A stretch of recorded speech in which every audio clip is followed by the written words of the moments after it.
Bom, boa noite a todos. Sejam bem-vindos a mais uma aula de atividade rítmica e dança. Eu sou a professora Valquíria, para quem está chegando agora, responsável por esta área de conhecimento tão importante para professores e profissionais da educação física.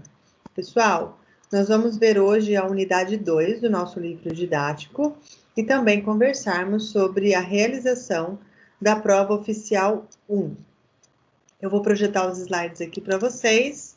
Peço que vocês me deem um ok para saber se vocês estão, se está refletindo aí para vocês, tá bom?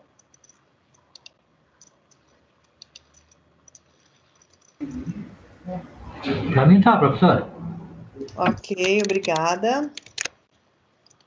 Então, estão presentes na aula de hoje os alunos Jean, Eurico, Cauane, Adilson, Adriana Lino, Alisson Fernandes, André Fidelis, Andressa Pereira, Ari Ribeiro, Carlos Henrique, Eduarda, Everton, Felipe Oberli, Fernanda, Jennifer, Everton, Vanessa, Janaína. Alguém que está na sala e eu não falei o nome?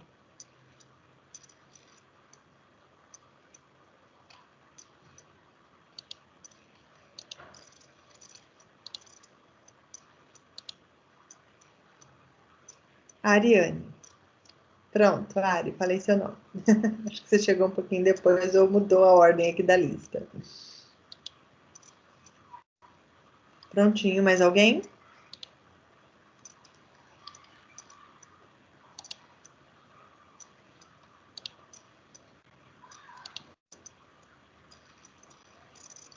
Então, iniciando os conteúdos de hoje, nós vamos lembrar, né, que nosso livro didático ele está disposto com essa organização de conteúdos já apresentados anteriormente.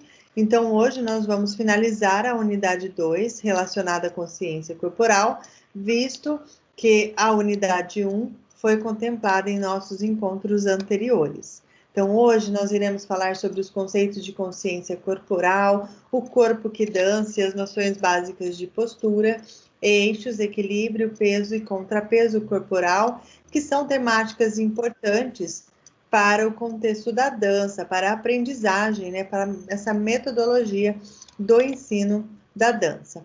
Gostaria de lembrá-los que nós precisamos aqui contemplar, então, avaliações oficiais.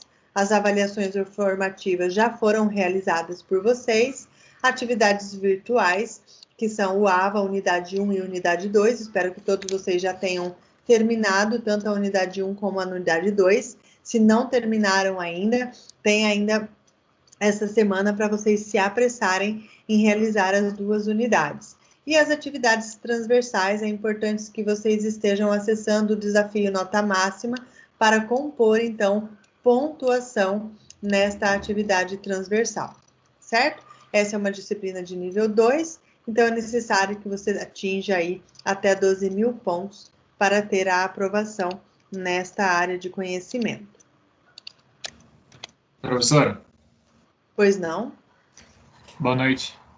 Sabe me Boa dizer noite. quando vai fechar a segunda unidade? Ah, eu não tenho essa data aqui, mas acho que pelo próprio AVA você consegue ver. Ok. Se apresse, certo? Faça ainda essa semana, se possível, para você garantir a sua pontuação. Bom, nós temos aqui o nosso cronograma de aulas, né? Então, nossos encontros nós fomos contemplados com assuntos relacionados à unidade 1.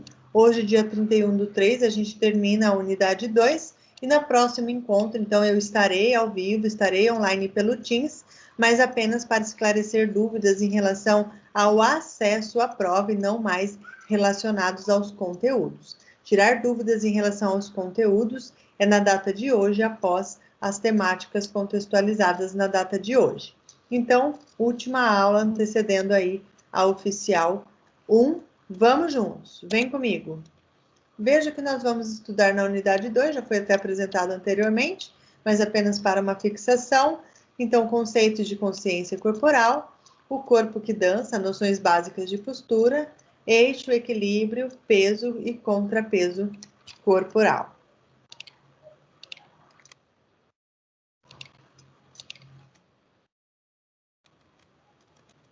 Deixa eu só apagar aqui, gente, que da última vez eu não apaguei.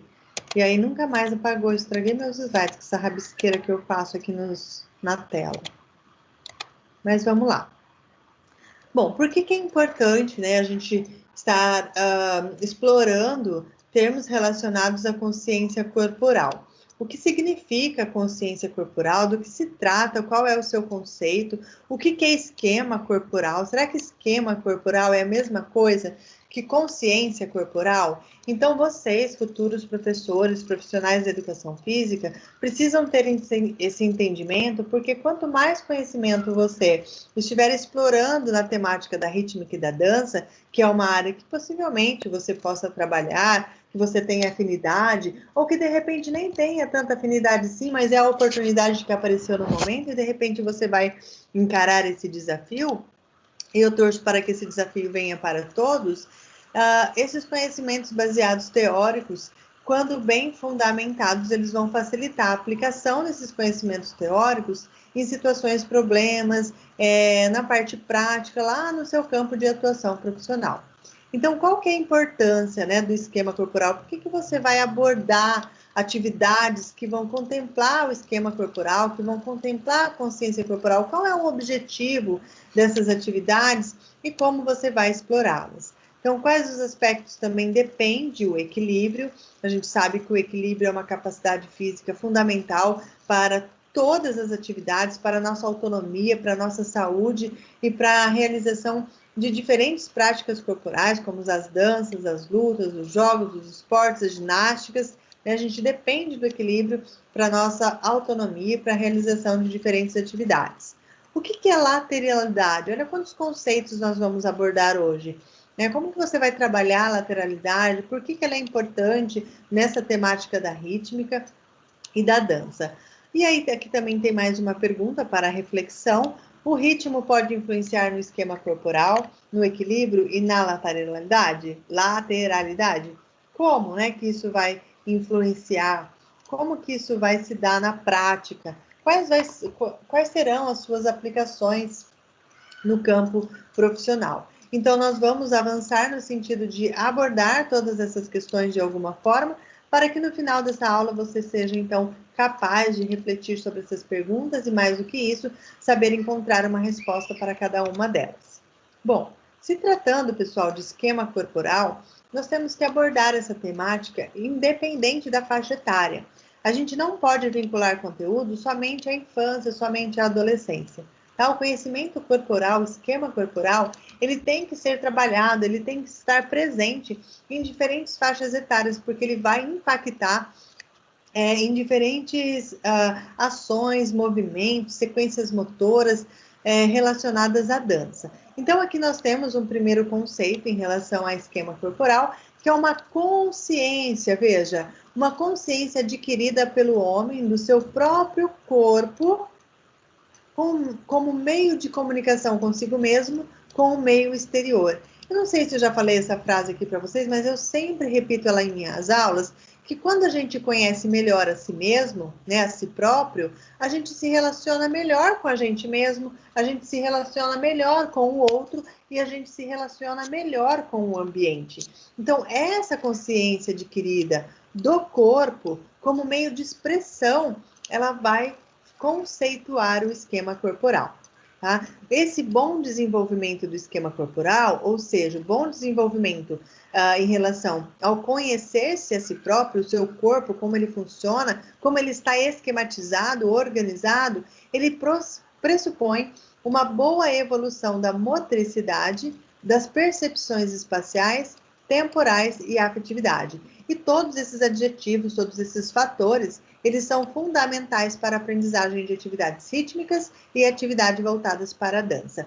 E a gente vai ver na aula de hoje que tanto a postura e o equilíbrio, eles são essenciais para essa consciência corporal, para o esquema corporal e principalmente para ações, sequências motoras voltadas à dança, que vai envolver música, sincronia, contrapeso, postura e tudo mais que nós vamos estudar na aula de hoje.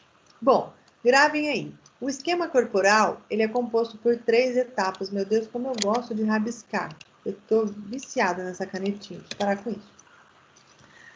Deixa eu colocar o apontador a laser aqui, acho que vai facilitar. Aqui. 3 etapas. Então, a gente tem esquema corporal voltado para o corpo vivido. Então, esse corpo vivido, ele é muito presente até os 3 anos de idade. Porque a gente vai ver que até os 3 anos de idade, a criança, ela precisa se relacionar com esse corpo, com esse ambiente. Ela não separa ambiente e corpo, né? Ela faz uma junção aí de ambiente e de corpo para poder melhor se localizar, melhor se compreender, melhor se organizar, e essa fase está em pleno desenvolvimento. Então, a gente tem aqui a etapa do corpo vivido, a gente tem o corpo percebido dos 3 aos 7 anos, então a gente aqui tem vários insights, várias percepções que estão sendo, se fazendo presentes ao longo desse período de faixa etária, e o corpo representado, que vai então dos 7 aos 12 anos, englobando aqui a pré-adolescência, né, e a adolescência. Então, vamos contextualizar um pouquinho de cada uma delas.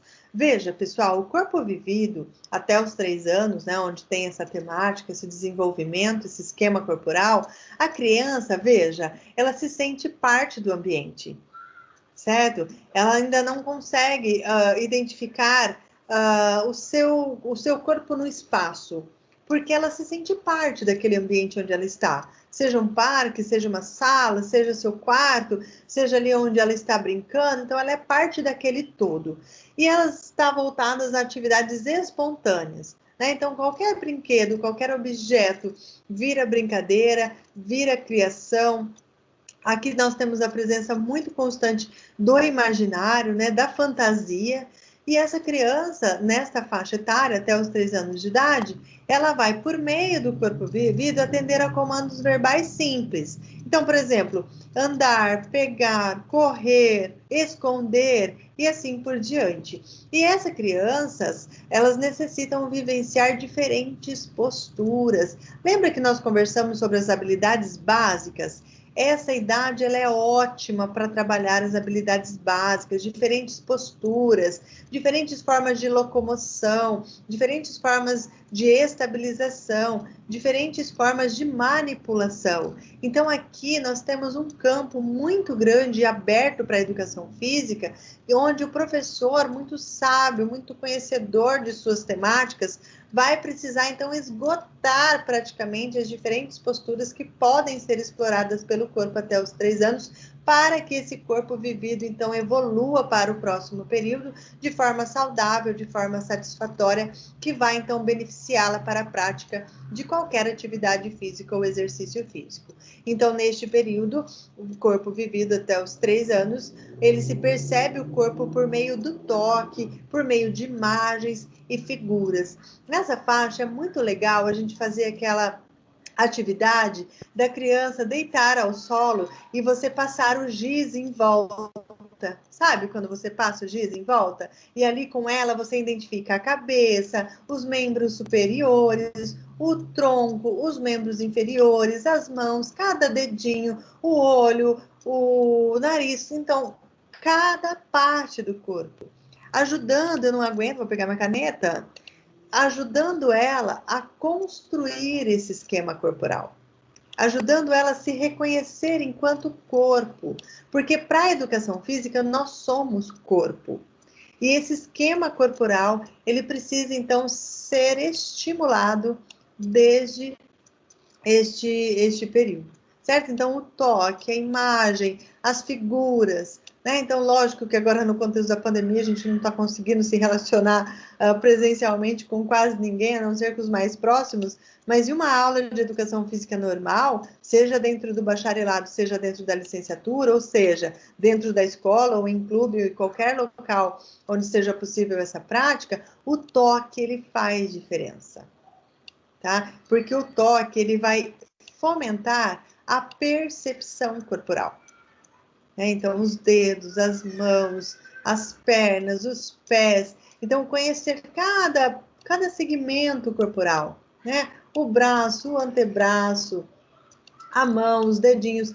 Então, o toque ele vai fazer muita diferença nessa faixa etária. E as imagens e figuras também são muito bem-vindas, porque a imagem espelhada, né, o se conhecer no espelho, identificar cada traço, cada detalhe desse corpo por meio de imagens e figuras, vão enriquecer a construção do esquema corporal até os 3 anos de idade. Bom, avançando um pouco mais, nós temos aqui o corpo percebido.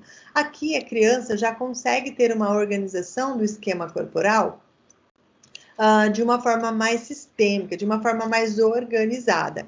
E tem o corpo como referência de tempo e de espaço. Então, ele se percebe enquanto corpo. Os seus movimentos, eles já estão aqui, não mais sendo aprendidos. Lógico, se essa criança teve as oportunidades, né, de vivenciar as habilidades básicas em diferentes contextos. Se ela teve essa oportunidade, nessa faixa etária, ela vai ter o privilégio de ter os seus movimentos aperfeiçoados. Então, a marcha mais ritmada, com uma velocidade mais contínua, não tão desorganizada como nos primeiros anos de vida.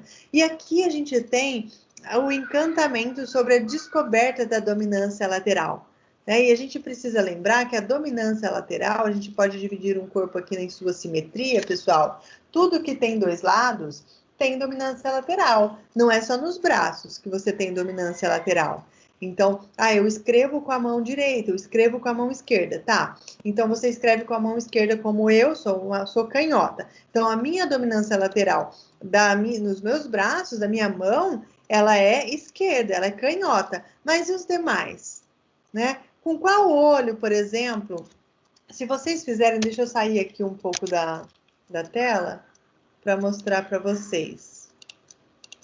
Liguem a câmera aí, gente. Vou mostrar um negócio para vocês vão mostrar para mim.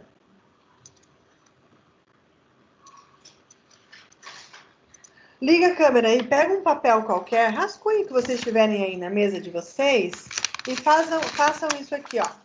Façam um cone.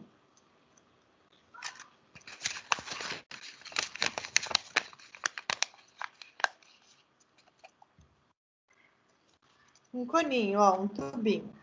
Um cone não, ó, é um rolinho. Um rolinho. Um cilindro. Um cilindro. A pessoa é ruim de matemática, né? Ela é boa na educação física mesmo. Matemática dá difícil. Fez o cone lá? Agora, tente olhar por meio dele.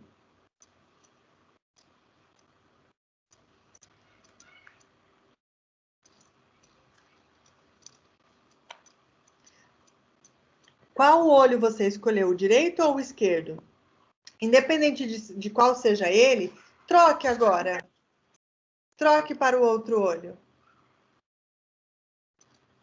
Opa! Conseguem perceber que mesmo na visão a gente tem uma dominância lateral? Qual é? Hã? Tem mesmo. Tem. Imagina que as crianças, quando a gente faz essa atividade com elas, para descobrir a dominância lateral da visão, do olfato, das mãos, dos pés, é muito interessante, porque há um despertamento, né? Um encantamento. Poxa, eu achava que a dominância lateral era só com os membros superiores. E não, tudo que tem simetria do nosso corpo, a gente vai ter a presença dessa dominância lateral. E pode ser que essa dominância seja cruzada. De repente, eu escreva com a mão esquerda, mas o meu melhor chute é com a perna direita, né? E aí a gente vai ter aí compostos fisiológicos, organizações de memória, de inteligência, acopladas no cérebro de uma forma diferente, de uma forma onde a resposta do hemisfério direito e hemisfério esquerdo, de repente, não sejam iguais, por exemplo, a uma pessoa que é destra. E muitas vezes, em uma dominância lateral, nós temos presença de dificuldade de aprendizagem. Não sei se vocês sabiam disso, mas as dificuldades de aprendizagem, principalmente relacionadas a cálculos, a pensamentos lógicos, até a própria dislexia, a troca de letras, a troca de palavras, muitas vezes podem ser relacionadas com essa dominância cruzada. Tá? Então, é importante a gente explorar isso com o nosso público, seja ele infantil, seja ele adulto, seja ele idoso. Lógico que nós temos aqui as etapas do esquema corporal, que está divididos em faixas etárias, mas se ela não foi vivida na faixa etária em que deveria ser vivida, não vai ser vivida nunca mais? Então, a gente precisa propiciar essas experiências, independente da faixa etária. Aqui nós estamos abordando uma faixa etária ideal para que essas percepções, para que esses conteúdos sejam explorados, porque a fase é onde nós temos aí o afloramento, né, de desenvolvimento, de percepções, e que, se vivenciadas dentro do período ótimo, dentro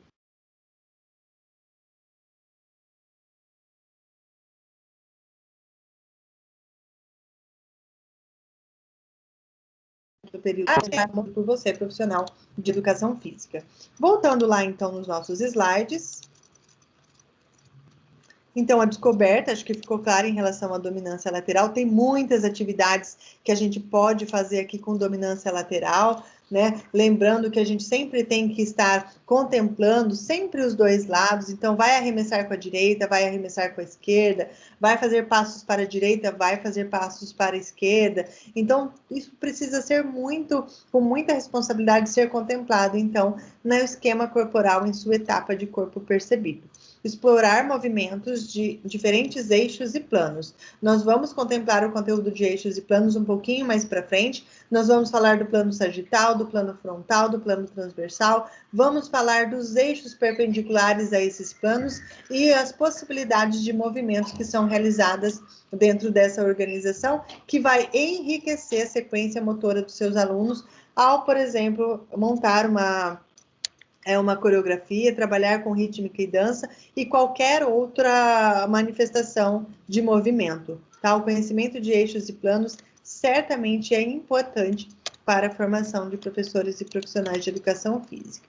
E aí, avançando aqui, nós temos o corpo representado dos 7 aos 12 anos, então o início da pré-adolescência aqui aos 7 anos. Nós temos aqui, então, já dentro da temática do esquema corporal, um ponto de referência que está no ambiente. Então, agora o corpo dele não passa mais a ser referência.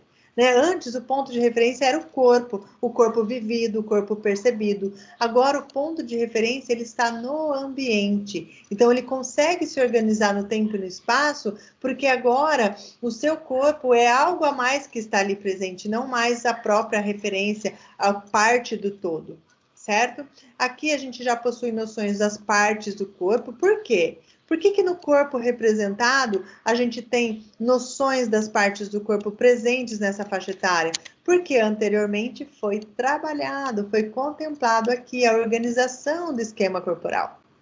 Então, veja que se ele pulou etapas na sua fase de aprendizado, por conta de não acesso, por exemplo, a uma educação escolar, não acesso a uma atividade física, esportiva em clubes, associações, ONGs, projetos sociais e tudo mais, então nós vamos ter toda essa questão comprometida. Embora a vivência diária com a família, as próprias brincadeiras, vão permitir com que isso aconteça, mas de repente não tão enriquecida como promovida, por exemplo, por um profissional. Então, veja, adiciona movimentos novos. Então, para além das habilidades básicas, ele vai explorar melhor o seu corpo, afinal de contas, ele se conhece, então ele se relaciona melhor consigo mesmo, porque ele conhece o seu corpo, ele conhece suas potencialidades, ele conhece as suas limitações. Então, ele consegue aqui, em diferentes brincadeiras, jogos, esportes, adicionar movimentos novos relacionados ao quê? Ao seu objetivo principal. Então, se o objetivo dele é, por exemplo, subir em cima de uma árvore, ele vai compor ali movimentos que, de repente, ele até pode não ter vivenciado antes, mas ele é capaz de adaptar o seu esquema corporal para atingir qualquer objetivo que foi a ele traçado, obviamente, dentro dessa faixa etária. Vai adaptar movimentos... Nossa, faltando R nas minhas frases, depois eu vou corrigir. Adaptar movimentos conforme a necessidade, que é o que eu acabei de falar em relação a adicionar movimentos novos. Né? Ele tem um aporte, ele tem um conhecimento corporal suficiente para adaptar o seu corpo conforme, então, a sua necessidade. Então, se ele precisa correr mais rápido, ele vai conseguir. Se ele precisa passar por baixo se arrastando, ele consegue. Se ele consegue, de repente, ter que engatinhar com 4 apoios, com 3 apoios, com 2 apoios, ele vai dar conta de criar movimentos novos no corpo representado, uma etapa do esquema corporal. A vivência de atividades de coordenação, equilíbrio, destreza, agilidade é muito bem-vinda nessa faixa etária. Nas aulas práticas nós iríamos abordar todas essas questões, todas essas atividades lógicas voltadas para a atividade rítmica e da dança, para vocês verem o quanto a vivência de diferentes atividades nesse ponto de referência do esquema corporal em suas diferentes etapas fazem diferença. Porque nem sempre nós temos com o dom, né, com o talento, por exemplo, de ser ritmado, de dançar bem, de se expressar bem com o corpo. Mas isso é uma habilidade que pode sim ser desenvolvida. E através dessas diferentes etapas que nós vimos do esquema corporal, certamente nós teremos aqui pessoas mais preparadas do que aquelas que não tiveram a oportunidade de vivenciar atividades que vão, então, contemplar esses diferentes conteúdos para a formação e desenvolvimento de um indivíduo. Bom, e aí a gente sai do esquema corporal e vamos para a imagem corporal. A imagem corporal, ela é diferente do esquema corporal ou será que é a mesma coisa? Veja, o esquema corporal, existem as etapas que nós acabamos de ver.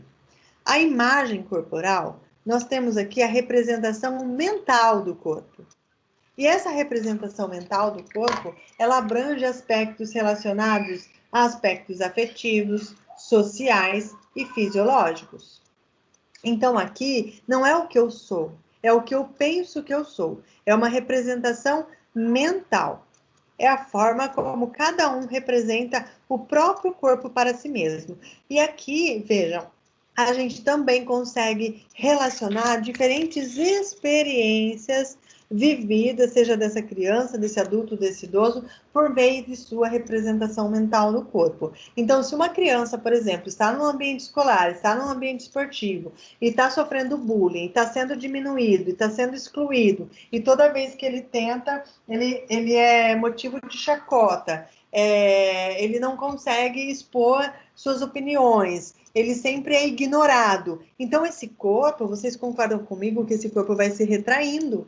A questão da postura modifica, é uma criança mais cabisbaixa, uma criança mais introspectiva. Por quê? Porque os aspectos afetivos, sociais e fisiológicos, eles mudam a representação mental, eles mudam a imagem corporal. Então, se vocês, por exemplo, forem trabalhar com crianças que estão sofrendo, por exemplo, esses tipos de abusos que eu acabei de falar, inclusive, não precisa ser só abusos no campo da escola, não, pode ser abusos por parte dos pais, das mães, pode ser violência, podem ser violência física, pode ser violência emocional. Se você pedir para ela desenhar o próprio corpo no chão, sem ela estar deitada e contornar o corpo, ela mesma desenhar o próprio corpo no chão, ela vai se desenhar muito menor do que ela realmente é. Porque é assim que ela se vê. E por meio dessas atividades, a gente também consegue identificar problemas afetivos, sociais e fisiológicos no desenvolvimento de uma criança, certo? E até que ela se recomponha, então, vá para um espaço onde ela é aceita, onde ela é amada, onde ela é respeitada, e onde há um ambiente saudável e favorável para o seu desenvolvimento, aí sim ela vai ter uma imagem corporal, provavelmente mais próximo do esquema corporal que ela conheceu anteriormente. Tá? Então, a imagem corporal é a forma como cada um representa o próprio corpo para si mesmo, e essa forma de representação ela está associada a aspectos afetivos, sociais e fisiológicos. A imagem mental que o indivíduo constrói do próprio corpo, e isso então está envolvido aqui as experiências pessoais, a estruturação corporal dependente das relações do ser humano com o outro, isso é diretamente dependente, certo? E o contato do corpo com o mundo. Como que esse corpo se relaciona com o mundo? Ele consegue se expressar ou ele toda vez é tolhido de falar, tolhido de se expressar? Ou toda vez que ele se expressa, ele é diminuído, ele é motivo de piada ou ele é motivo de preconceito? Então, todas essas relações, essas experiências profissionais, elas podem, de fato, mudar aqui a imagem corporal, tá? E aí a gente também tem outras patologias aqui, né? Por exemplo, a anorexia, né? Que a gente tem, então, pessoas que se olham no espelho e se acham muito maiores, né? Estão vendo ali a imagem, mas a sua representação mental é doentia e por isso ela se vê diferente do que realmente ela é. Pode saber que nós temos aqui aspectos afetivos, sociais e fisiológicos que não estão bem trabalhados, não estão bem resolvidos, e esse é uma das causas, né? Um dos fatores em que a gente tem o desenvolvimento dessas patologias, e o professor de educação física ele precisa estar atento, porque lá no chão da quadra, independente se seja na escola ou fora dela, é que você vai se deparar com todas essas informações. E essas informações, se você for um profissional que está em constante aprendizado, em constante atualização, você vai perceber estes sinais. E aí você pode trabalhar com essa criança a fim de que ela tenha as oportunidades de um ambiente saudável para poder se expressar por meio do corpo e, inclusive, se necessário, alertar os pais em relação a possíveis oportunidades aí de movimentos que ela precisa, então, vivenciar para resolver, então, essas questões de esquema e imagem corporal. Gente, estou indo muito rápido? Tá tudo bem com vocês? Vocês estão aí? Tudo ok. Tranquilo, Ok? professora. Vocês não me deixem sozinha, hein? De vez em quando vocês vão falando um oi aí, pra eu saber, porque quando eu tô lá no slide, eu não consigo ver vocês. Então dá a impressão que eu tô sozinha, vocês falam, vão participando aí para eu saber que vocês estão aqui. Então vamos lá. Tem gente de mão levantada. A Ari quer falar alguma coisa? Não, acho que levantou a mão e esqueceu de abaixar. Ficar com tendinite. Voltando lá então, pessoal.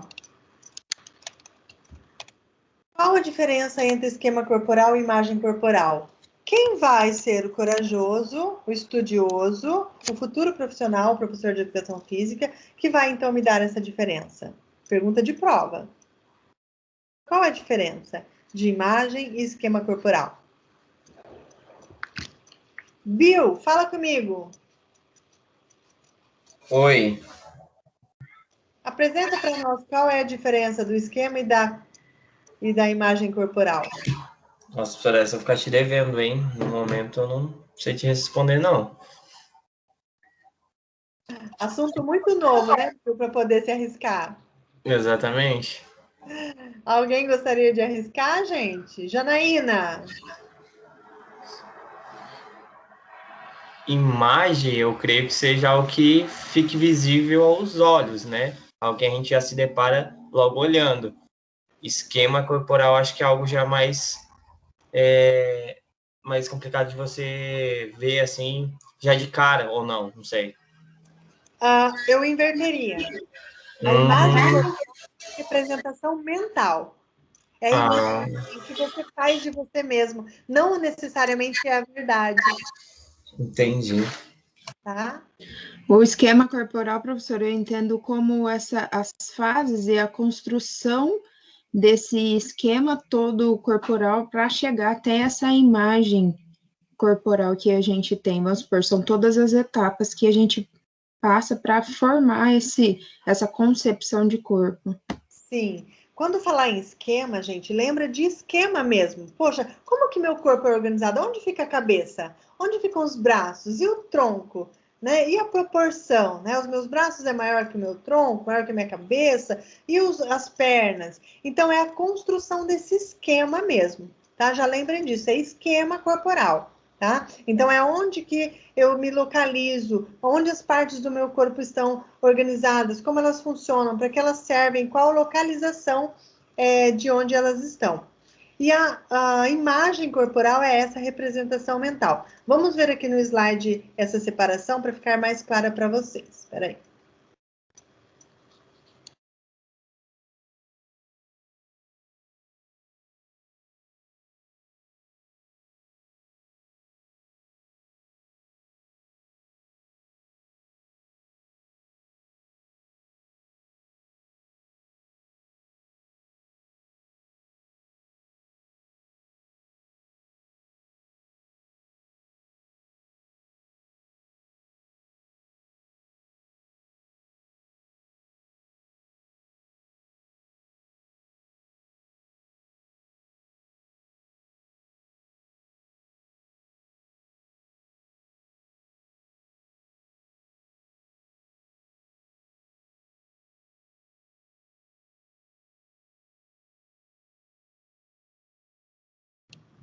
Estão vendo os slides, pessoal?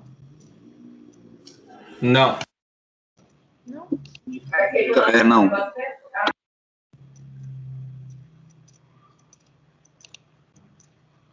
Aqui? Estão vendo? Agora apareceram as fotos. Então, vamos lá. Olha lá. Esquema corporal.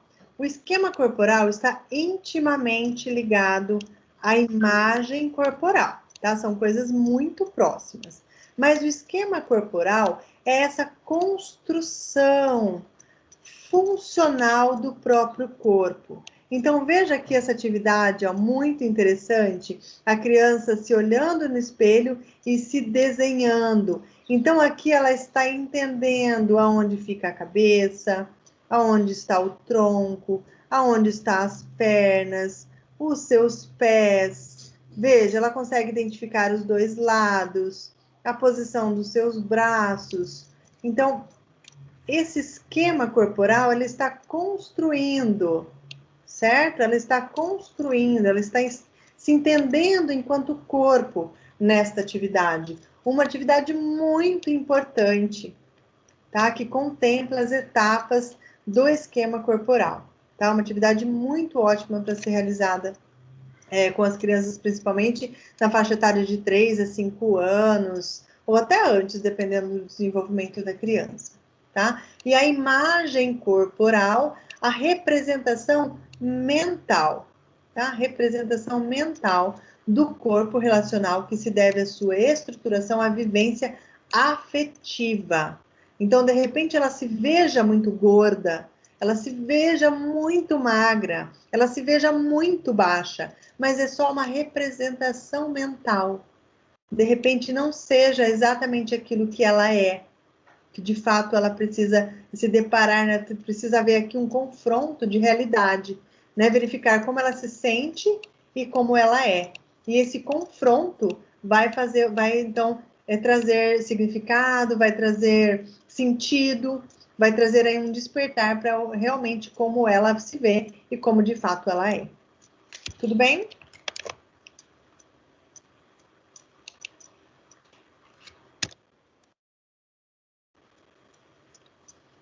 Só um pouquinho, pessoal.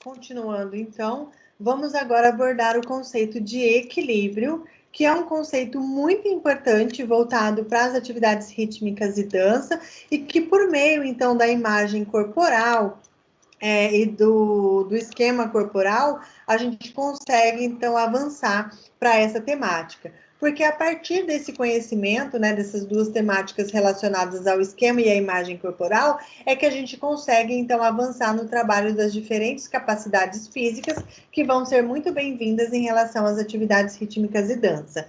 Então, a gente tem que o conceito de equilíbrio é um estado de repouso de um corpo ou de um sistema. No caso, então, da nossa área, nós vamos nos fixar ao estado de repouso de um corpo.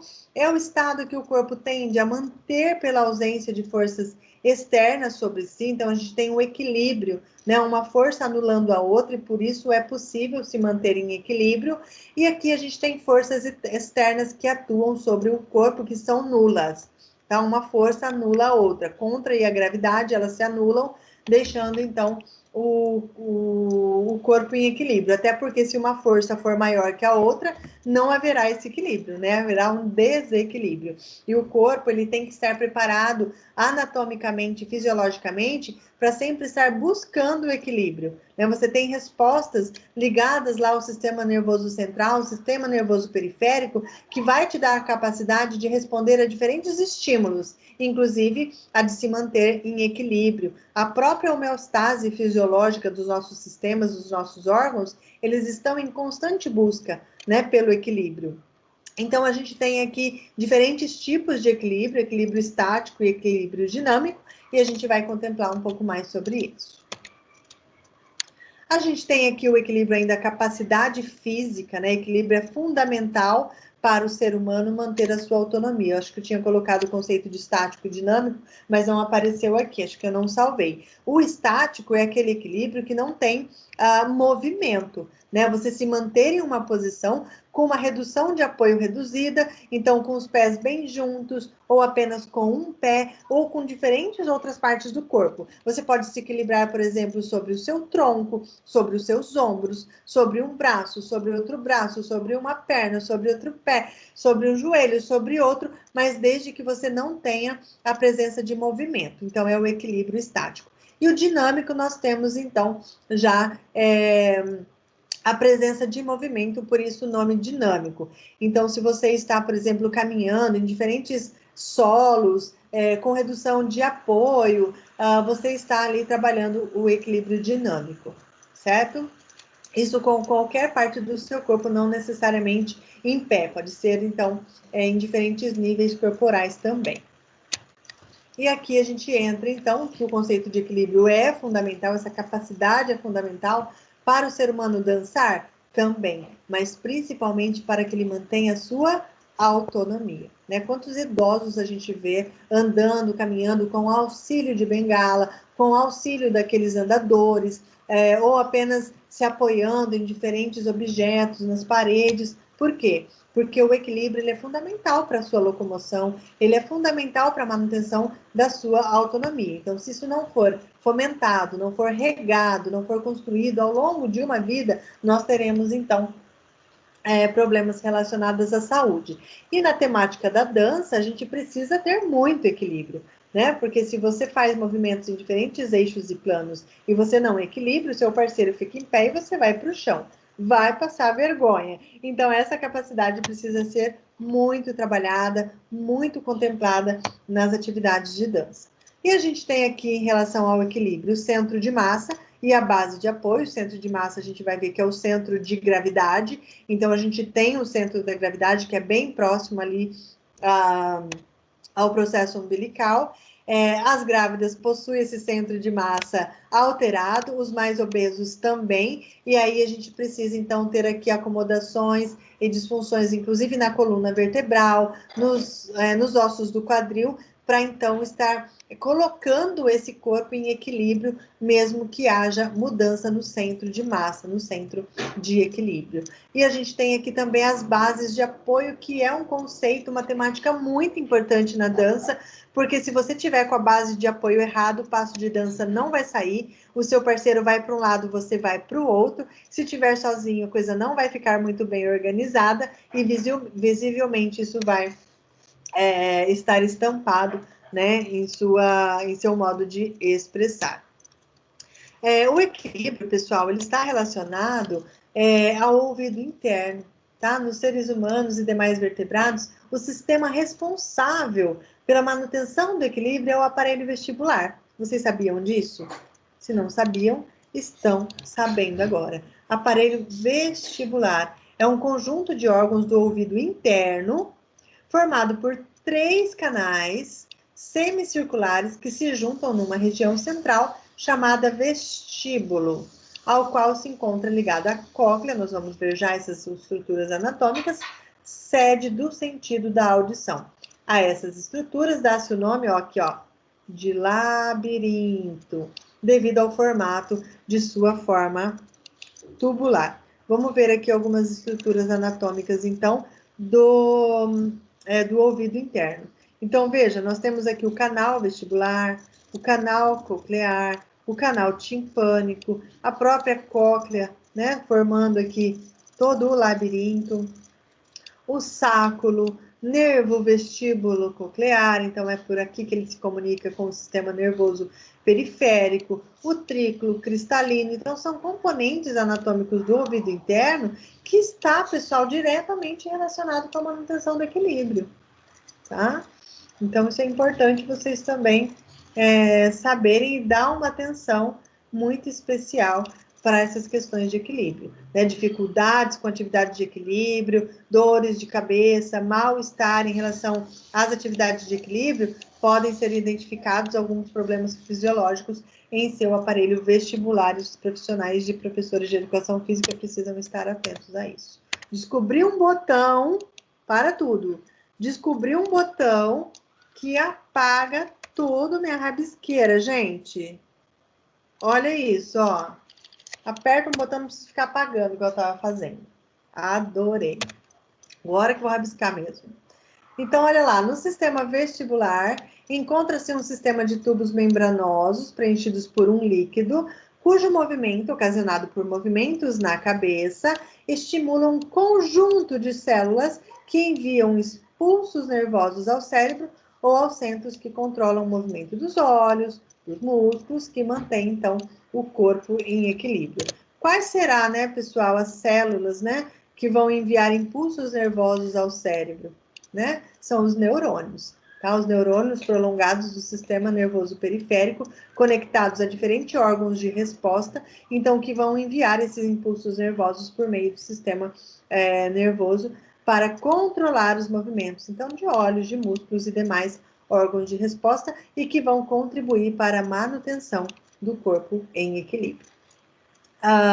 Temos aqui o sistema motor, então esse impacto, né, dessas atividades de equilíbrio, elas vão ter impacto no sistema motor e também na musculatura.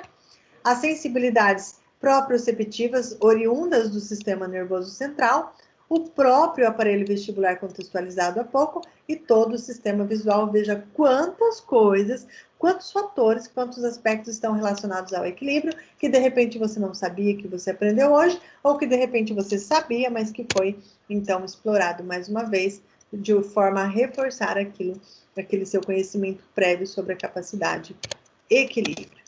Avançando um pouco mais, por que nós falamos tudo isso? Por conta das atividades ricas em possibilidades em que a dança contempla em todas as suas manifestações, em todas as suas linguagens, em todas as suas formas de se expressar. Na aula passada, nós conversamos sobre as diferentes linguagens da dança, as danças folclóricas, as danças de salão, as danças clássicas. E essas atividades, elas vão requerer capacidades fundamentais para a sua realização. Tenha você talento nesse momento, tenha você nenhum talento. Saiba que a dança, ela pode ser treinada, você pode treinar essa habilidade. Então, nós temos aqui a presença do equilíbrio, já contextualizada. Vamos falar também sobre a postura. Vamos lembrar que a flexibilidade também é um elemento importante. Aqui eu não estou falando de hiperflexibilidade, aqui eu estou falando de flexibilidade. Todos os seres humanos possuem flexibilidade. Aspectos coordenativos que a dança requer, inclusive ritmadas, sincronizadas, conduzidas, induzidas, e todos os aspectos voltados à dança que nós vamos aprender hoje. E também, professora, a dança vai ter só um pouquinho, só finalizar esse quadro. A dança também vai ter impactos muito positivos na saúde, né? E a saúde, quando a gente fala de saúde, a gente não está falando de saúde física, a gente está falando de saúde em seu conceito lá delimitado pela Organização Mundial de Saúde. Então, um conjunto de bem-estar social, físico, mental, religioso, espiritual, e a dança ela vai promover benefícios muito ricos em relação a todos esses aspectos. Pode me falar quem me chamou?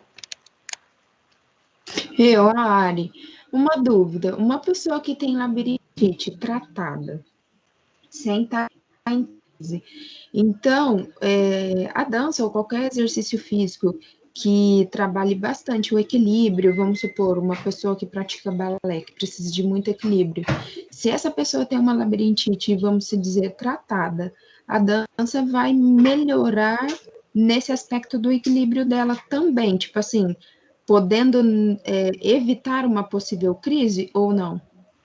Sim, com certeza. Acontece que daí, nesse sentido, se ela estar em tratamento, a dança ela vai ser usada na sua dimensão de reabilitação. Então, a dança ela não vai estar ali para promover talento, não vai estar ali para promover grandes performances. Ela vai ser utilizada como um processo, uma atividade, um instrumento de reabilitação. E pode ser, sim, trabalhado. Agora, depende do grau, de como está, né, o quão avançado está essa labirintite. Agora, se ela já é uma pessoa tratada, com certeza, os movimentos de equilíbrio que são muito recrutados, muito bem-vindos nas aulas de dança, se bem trabalhados, lógico, de uma forma periodizada, sempre começando com uma intensidade muito leve, muito... com movimentos, né, mais leves, mais lentos, e isso for evoluindo ao longo do tempo, eu não tenho dúvidas de que a atividade será bem-vinda. Beleza, obrigada, professora. Muito bem, Ari, obrigada pela sua participação. Vamos continuar aqui, então. Continuando na nossa temática de dança, não tem como nós falarmos de dança sem antes também abordarmos o conceito de lateralidade. Tá? A lateralidade, ela é uma aptidão para controlar os dois lados do corpo juntos ou separadamente. Dá para controlar os dois lados separadamente? Sim. Uma mão faz uma circundação, a outra mão faz uma flexão ou extensão de cotovelo, né? Um pé está fazendo o movimento para um lado, o membro superior está fazendo para o outro. Então, essa aptidão, esse conceito de lateralidade, ele é muito rico e precisa ser trabalhado também nas diferentes faixas etárias. E a gente vai trabalhar, então, aqui com movimentos unilaterais e bilaterais, e a gente tem um aporte de atividades práticas enriquecidas para despertar essa consciência de lateralidade em diferentes faixas etárias e que vão contribuir para o aprendizado da dança. Veja que a lateralidade, ela vai desenvolver a capacidade que é muito importante para a formação do conceito de espaço. Espaço. A lateralidade é dominada pelo cérebro, sendo que os movimentos da parte esquerda do corpo estão estimulados pelo hemisfério cerebral direito e vice-versa. Ao contrário, em canhoto, ainda sendo uma incógnita para os estudiosos e os pesquisadores. Porque nós canhotos, tem mais alguém canhoto aqui?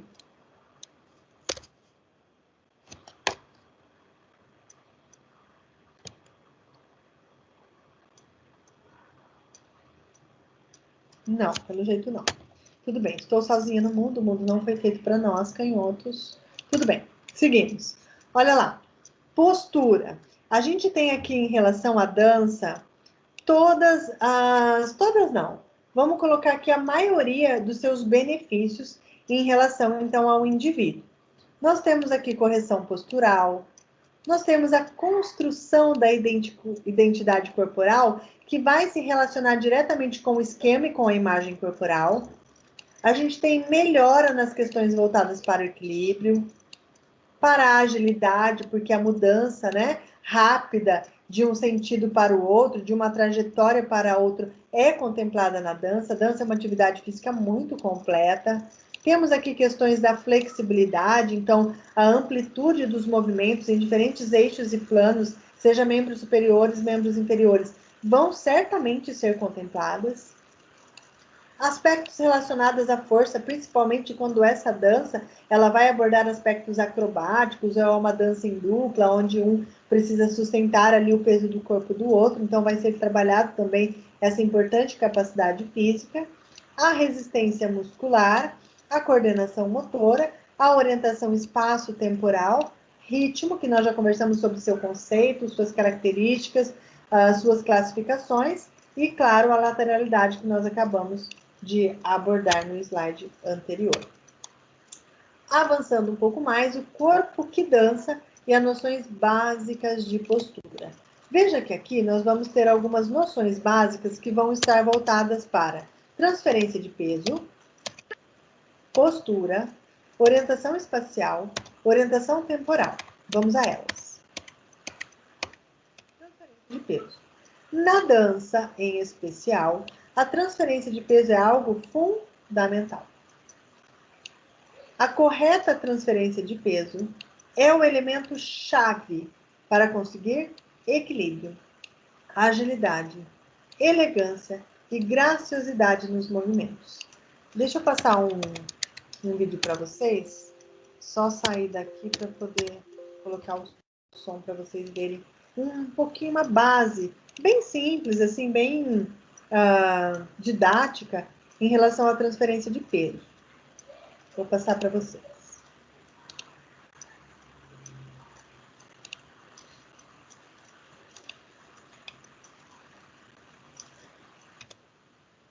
Transferência de peso. Toda vez que vocês estão ouvindo?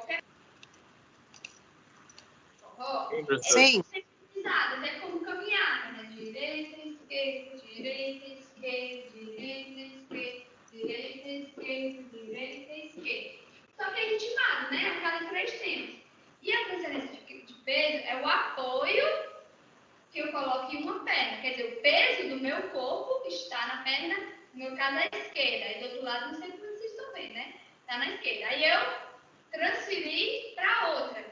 E aqui então, tem uma perna que é muito importante, que é a perna de base, que é a base onde está me apoiando. E a perna livre. Livre de quê? Livre de peso, livre de apoio. Então, a gente usa muito essa nomenclatura, né? Transferência de peso. Então, o passo é 1, 2, 3. Estou sempre transferindo peso. 1, 2, 3. 1, 2, 3. 1, 2, 3. 1, 2, 3. Isso no meu básico miudinho. Se for 2 palmas para cá, ó. 1, 2, 3. 1, 2, 3. 1, 2, 3. 1, 2, 3. É sempre alternando o peso. Às vezes, quando a gente vai começar uma dança, é muito, a gente fala muito para o cavalheiro. Você abraça a dama e transfere o peso, o seu e o da dama. Porque quem é a dama? Transfere o peso dela, para quando for começar, vocês conseguirem começar juntos pro mesmo lado, senão pode dar errado. Né? Outro básico que trabalha a transferência de peso. Vou atrás, ó. 1, 2, 3. Fez na de trás, na da frente e voltei. Sempre trocando. Então, transferência de peso é um conceito, né, que diz de uma perna está com o apoio do seu corpo e a outra está livre. E que sempre a gente está alternando esse peso, qualquer base. 1, 2, 3, 1, 2, 3. Nem que seja rápido, mas eu estou sempre alternando. 1, 2, 3, 1, 2, 3, 1, 2, 3, 1, 2, 3, 1, 2, 3, 1, 2, 3. Só frente trás. 1, 2, 3. Transferindo o peso. Sempre trocando a perna, alternando. Direita, esquerda, direita. Esquerda, direita, esquerda. Isso é nada, mas você entendeu certo, tenho certeza.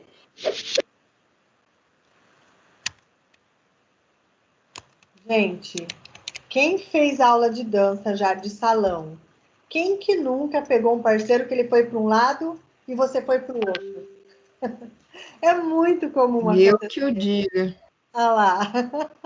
Por que acontece isso? Porque o professor provavelmente não ensinou a questão da transferência de peso. Então, o cavalheiro, quando ele pega a sua dama para dançar, ele precisa induzir a dama a fazer essa transferência de peso para o mesmo lado que ele.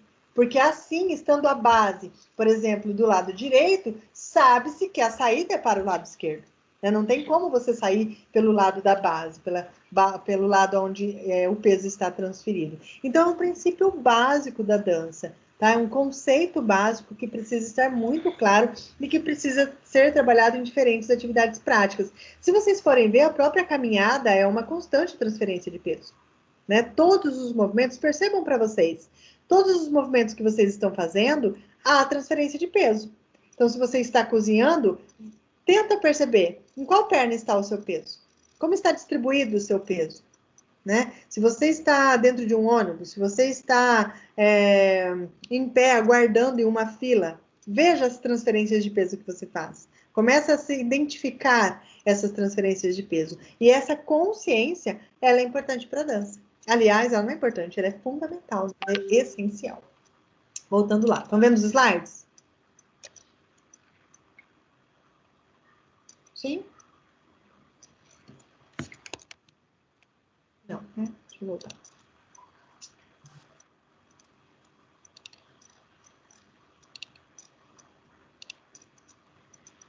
Estão vendo agora? Sim, professor. Ok. Vamos avançar então aqui para a postura.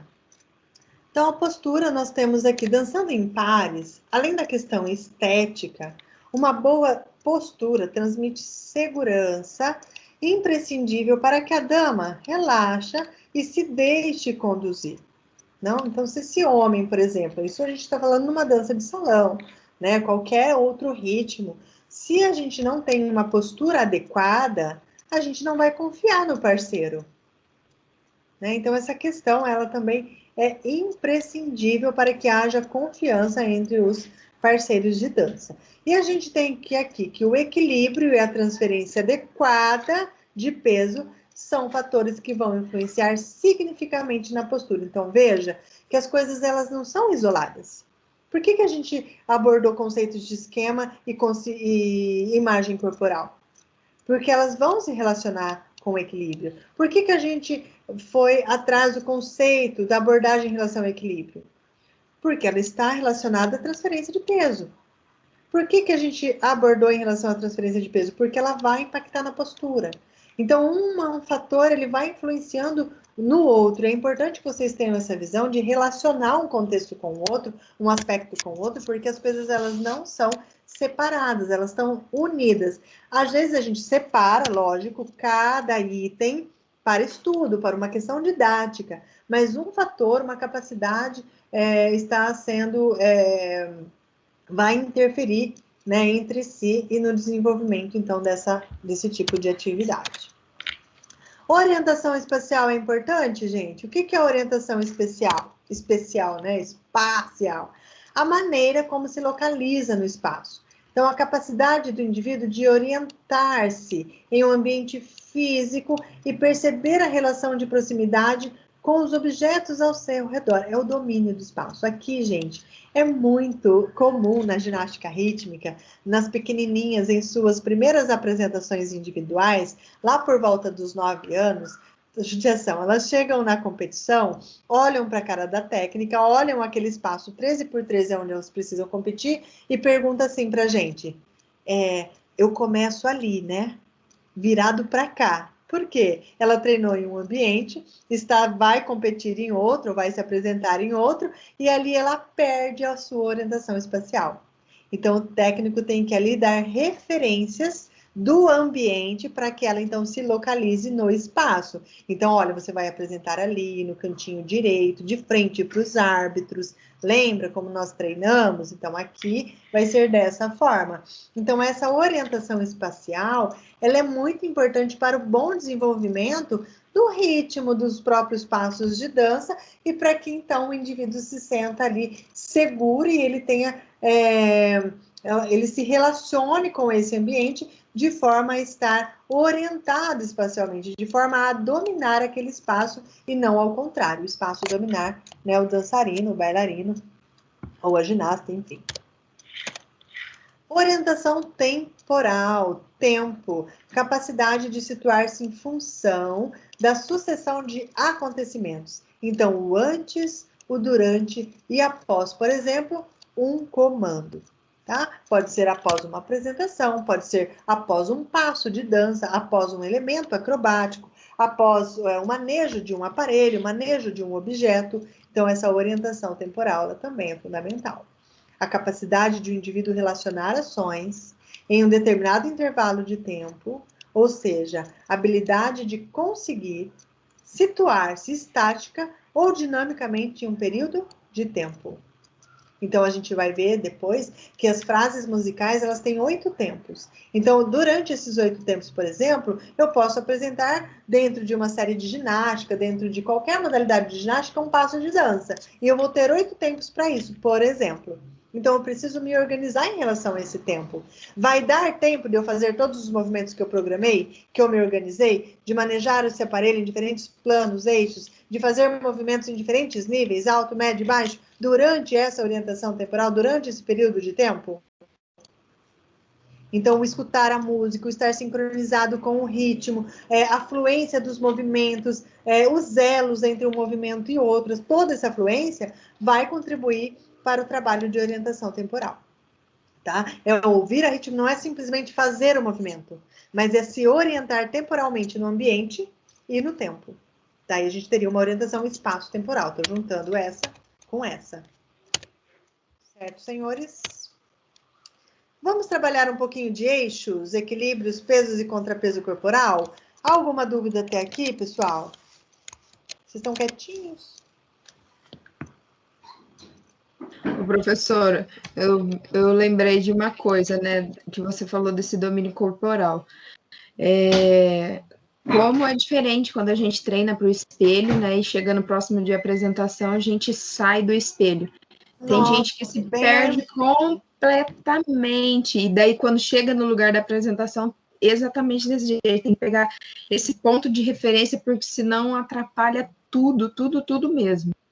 Exatamente, eu posso compartilhar com vocês, muito bem colocado, Ari, obrigada pela sua participação, e eu era uma dessas, né, a gente treinava aí no chão da Unopar do Pisa, em frente ao espelho ali na ginástica, toda uma coreografia junto com a Janaína, para a gente apresentar em diferentes lugares, e era tudo na frente do espelho, eu adorava, mas me tira de frente do espelho.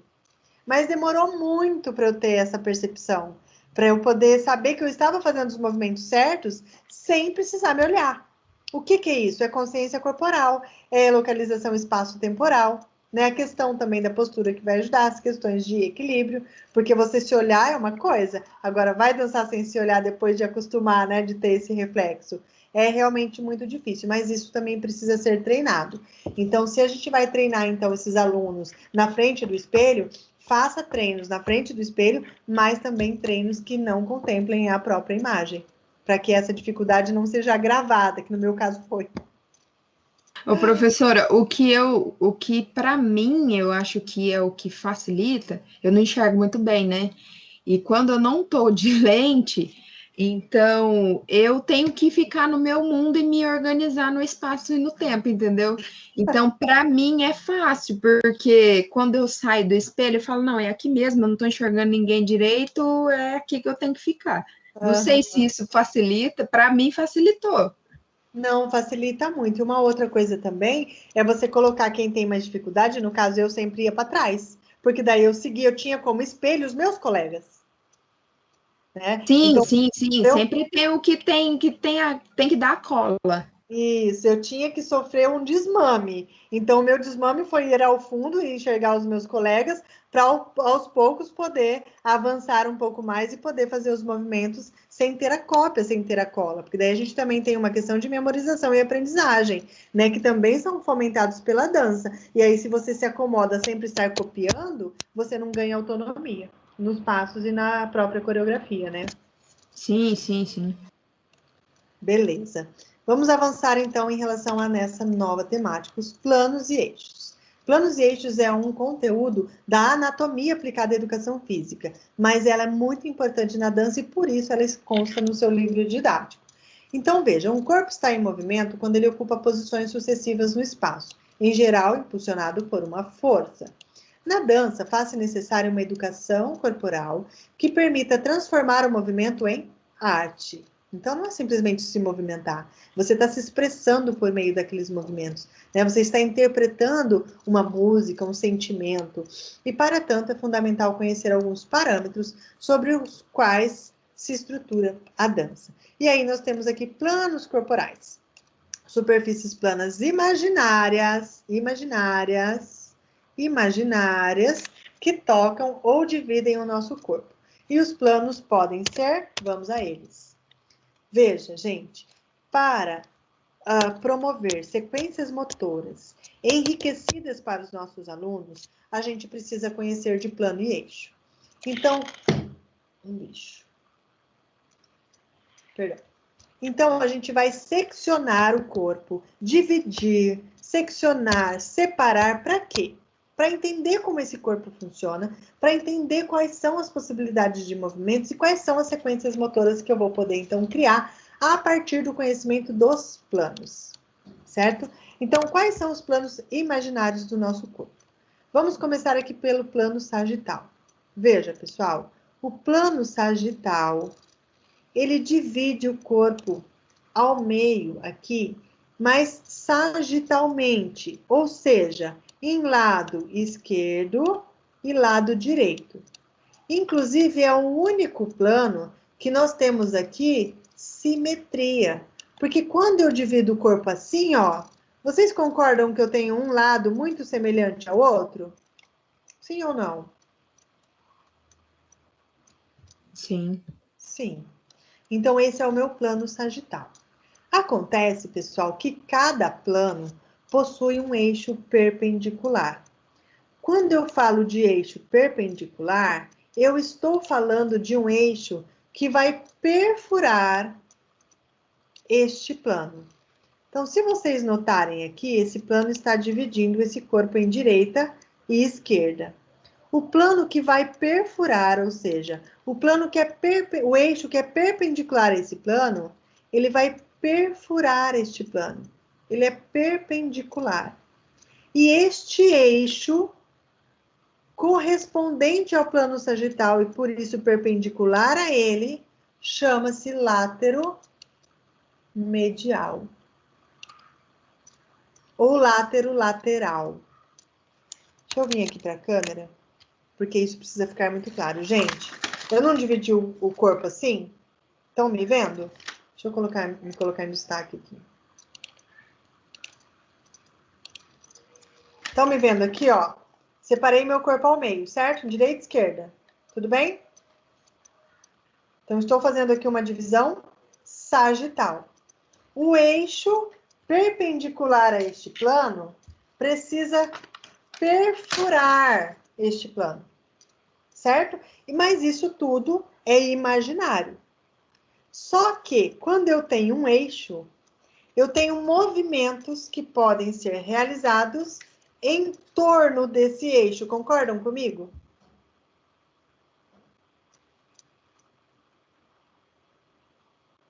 Falem comigo, gente. Sim. Então, qual movimento eu poderia estar fazendo aqui em torno desse eixo para eu categorizá-lo em plano sagital e eixo médio lateral ou lateral? Se eu estiver fazendo um rolamento para frente, uma cambalhota para frente, eu estou no eixo lateral? Sim. Não. Gente, não? Para mim é sim. Sim. Quem acha que não? Eu achava que era não, professora. Sério? Por que, Sibeli? Acho que eu não entendi um pouco, me perdi. Então, olha só. A gente vai Eu também, analisar. professora. Eu já tinha pensado que os movimentos que podiam ser feitos é o de adução e abdução. Então, que bom que a gente está conversando sobre essa temática, porque hoje vocês vão aprender esse negócio direito. Senão, muda meu nome. Olha só. Os movimentos, eles acontecem em torno de um eixo imaginário. Então, se eu tenho o plano sagital que está me dividindo aqui em direita e esquerda, e eu tenho um eixo perpendicular, veja os movimentos que podem ser feitos em torno desse eixo. Rolamento para frente, rolamento para trás. Flexiona o seu joelho aí. Flexiona o seu joelho e imagina esse eixo lateral. Veja se em torno desse eixo é possível fazer flexão e extensão. É ou não é? Flexão de cotovelo. Sim. Vocês concordam que para eu fazer esse movimento, eu preciso ter um eixo imaginário aqui, ó? Ó, ó. Concordam? Que eu estou em torno do eixo? Sim. Sim ou não, gente? Sim, né?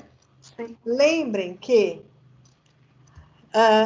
a observação, a análise do eixo onde está sendo feito o movimento, ele é feito de frente, no seu corpo em posição anatômica, cabeça ereta, tronco reto, palmas da mão voltada para frente ao longo do quadril e os pés juntos, tá? Então, se eu estou vendo um rolamento, eu tenho que entender que esse rolamento está em torno de um eixo. E quando o eixo é perpendicular ao plano sagital, eu tenho o eixo látero-lateral. Então, todos os movimentos que acontecem em torno desse eixo, seja ele completo ou não, está no plano sagital. Vou avançar de plano, gente. Ficou claro em relação ao plano sagital? Porque se não ficou claro esse, não vai ficar claro os demais. Para mim, sim. Posso continuar, gente? Pode. Ó, eu gosto de mostrar esse bonequinho aqui. Ele não está na posição anatômica, mas ele ajuda muito. Estão vendo aqui? Então, imagina que nesse corpo, nós temos aqui um eixo, ó. Então, quais os movimentos que eu posso fazer em torno desse eixo, ó? Travou. Quais são os movimentos que eu posso fazer em torno? É sempre em torno do eixo. Então, se você for ver os movimentos de flexão e extensão, eles estão aqui, ó, em torno deste eixo. Espero que tenha ficado claro. Quais são os movimentos que podem ser realizados no plano sagital em seu eixo perpendicular látero-lateral? Flexão e extensão. Acertou, vai bem na prova. Vamos para o próximo eixo.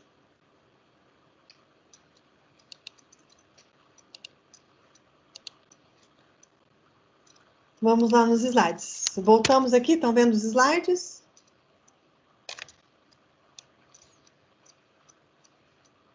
Sim? Sim. Sim. Então, vamos lá.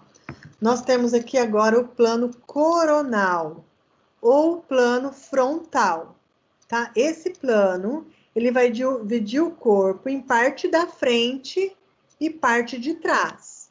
Então, eu vou ter aqui a cabeça, o tronco, a coxa, as pernas e os pés, a parte da frente, a parte anterior. E a parte de trás seria, então, essa segunda metade, a parte posterior. Tudo bem até aqui? Tudo bem. Se eu tenho esse plano que está dividindo o meu corpo em parte anterior e parte posterior, qual é o eixo perpendicular a este plano? É o eixo que vai perfurar este plano. Ele vai perfurar. E como ele perfura antero e posteriormente, o seu eixo se chama antero-posterior. Nada é difícil na educação física, vocês que complicam. E aí vamos voltar lá para a câmera. Cadê vocês? Aqui. Então, agora eu tenho um plano, pessoal, que vai me dividir. Deixa eu pegar um papel em branco aqui. Pegar um papel, vou pegar essa paz no par, ó. É como se fosse uma lâmina que vai me dividir aqui, ó. Então, eu vou ficar com a parte da frente e com a parte de trás, tá? Vai passar uma lâmina aqui, um plano frontal, então vai me dividir ao meio em parte anterior e parte posterior. Qual é o eixo que vai perfurar este plano? O eixo antero-posterior. Então, vocês concordam que eu vou ter um eixo assim, certo? Vou colocar um pouquinho na diagonal para facilitar vocês visualizarem. Deixa eu pegar de outra cor. Assim. Ele está aqui, ó, perfurando o meu plano frontal. Quais são os movimentos que podem ser realizados diante desse plano? Olha, estou perfurando aqui. Ó, em torno do eixo. Quais são os movimentos? Em torno deste eixo. Abdução, abdução, rotação. Aí sim eu tenho adução e abdução. Supinação, pronação. Certo? Porque o movimento ele vai se dar em torno deste eixo. Se eu faço uma estrelinha, eu estou utilizando o antero-posterior?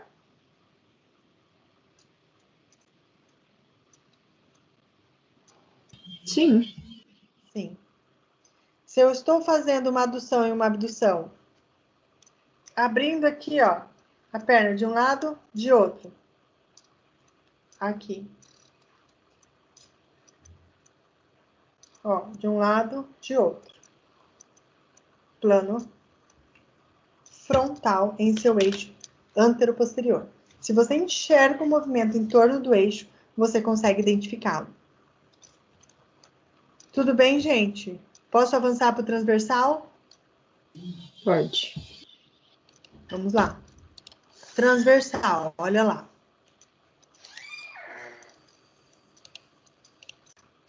O transversal vai dividir o nosso corpo em parte de cima e parte de baixo, tá? Então, é esse aqui, ó. Tronco, cabeça e membros superiores para cima. Não ficou bom. E membros inferiores para baixo, tá vendo? É como se fosse uma lâmina cortando aqui este corpo. E aí, eu também preciso ter um eixo perpendicular correspondente ao plano transversal. Qual é o eixo que vai perfurar esse plano?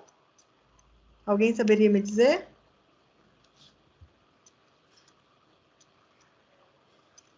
O eixo longitudinal.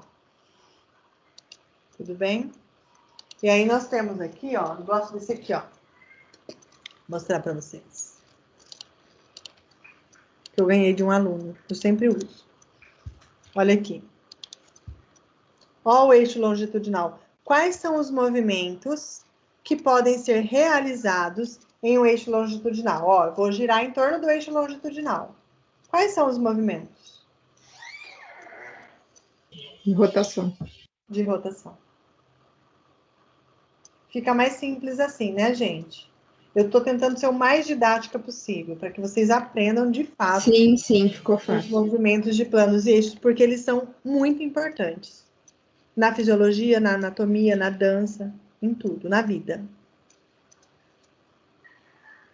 Bom, sabendo isso, conhecendo os movimentos, os planos e os eixos, ao se deparar com a coreografia que você acabou de criar com seus alunos, você vai olhar e vai falar, por que eu só coloquei movimentos no plano sagital? Por que não tem giro nessa coreografia? Veja que a partir do conhecimento dos planos e eixos, eu consigo enriquecer os movimentos que eu vou poder, então, contemplar para os meus alunos. Poxa, então agora eu tenho uma rotação. Por que eu não tenho passos laterais com adução, com abdução? Então, eu preciso contemplar esse plano também. E aí eu contemplo o plano, eu contemplo o eixo, eu contemplo diferentes trajetórias, eu contemplo isso em diferentes níveis, alto, médio e baixo. O que é níveis alto, médio e baixo? O alto são movimentos realizados em pé. Os médios, de joelho, por exemplo, e os baixos, rolando ao chão, por exemplo. Pegadinha do malandro. Um salto, ó, um salto. Ele está em qual plano, em qual eixo?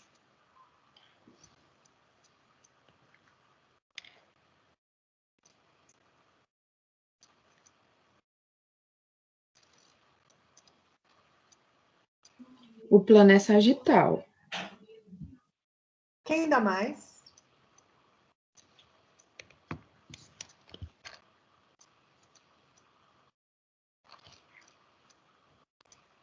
Quem acha que... O eixo é antero-posterior, eu acho.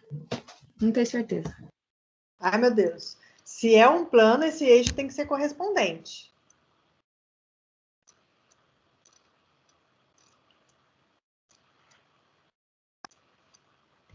Lembra que o movimento ele acontece em torno do eixo. Então, veja. Se eu tenho aqui o plano sagital e tenho o seu eixo correspondente, látero-lateral, eu consigo saltar aqui com esse eixo no meio do meu corpo? Consigo saltar? Não consigo, porque o eixo me trava o movimento. Vamos dividir o plano em frontal. Frontal. Eu tenho aqui o eixo antero-posterior. Se eu tenho esse eixo aqui no meio do meu corpo, perfurando o meu corpo antero-posteriormente, eu consigo saltar? Ou esse eixo me prende? Esse eixo me prende. Prende. Agora, se eu dividir o meu corpo transversalmente e perfurar esse plano perpendicularmente, eu tenho um eixo longitudinal. Eu consigo saltar? Consigo. Nossa, professora, que difícil pensar dessa forma. Começa a analisar os movimentos das pessoas de frente e imaginar que para aquele movimento acontecer, precisa haver a presença de um eixo. E veja se esse movimento é em torno desse eixo que você está pensando. Se for, você acertou. Tudo bem? Eu sei que parece um pouco complicado, mas não é. Analise sempre de frente, imaginando se aquele movimento é possível de ser feito naquele eixo. Coloca na sua imaginação esse eixo no movimento, como na flexão, né? Se eu colocar um eixo aqui, ó, se eu perfurar meu braço aqui anteroposteriormente, eu consigo dobrar? Não. Tem uma reta aqui, ó. Como que eu vou dobrar? Não dá. Agora coloca o eixo aqui, ó. Eu ganho mobilidade. Certo? Então, acho que fica mais um processo mais facilitado, né, de aprendizagem dessa forma. Espero que vocês tenham compreendido. Vamos avançar.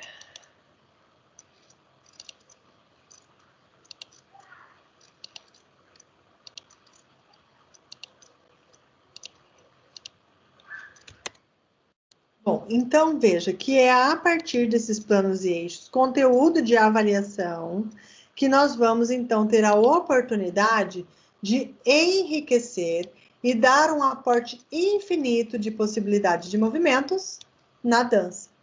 Isso não é só para dança, não, é para todos os esportes, para todas as atividades. É que nossa temática é dança, então a gente coloca ênfase nela. Coordenação motora fina e global é importante? É importante. O que é coordenadora?